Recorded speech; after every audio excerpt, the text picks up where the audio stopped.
देवरिया गोरखपुर से आए हैं 100 रुपए का शानदार पुरस्कार और बहुत लोगों ने 100 रुपए दिए। सभी के लिए कोई जोरदार तालियां होनी चाहिए और कहेंगे सुल्तानगंज से आगे सुइया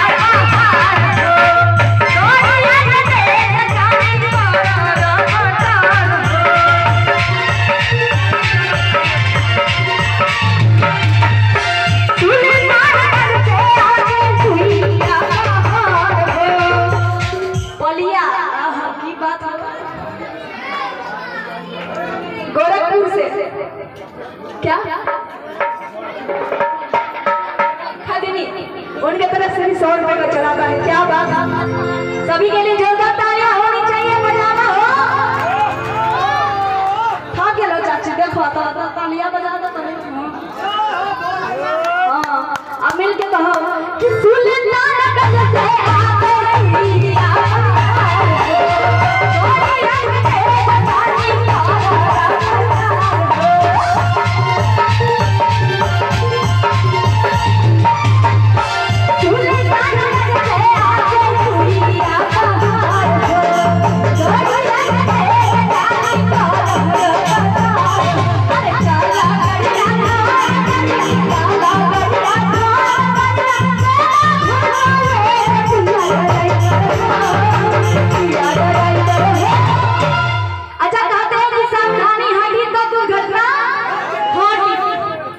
गणना कहीं ना कहीं सही है।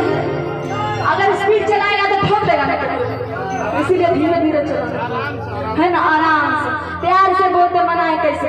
अच्छा अगर चाची सब अपना भाव में मना ले तो चाची सब कैसे मनाएगी कि पिया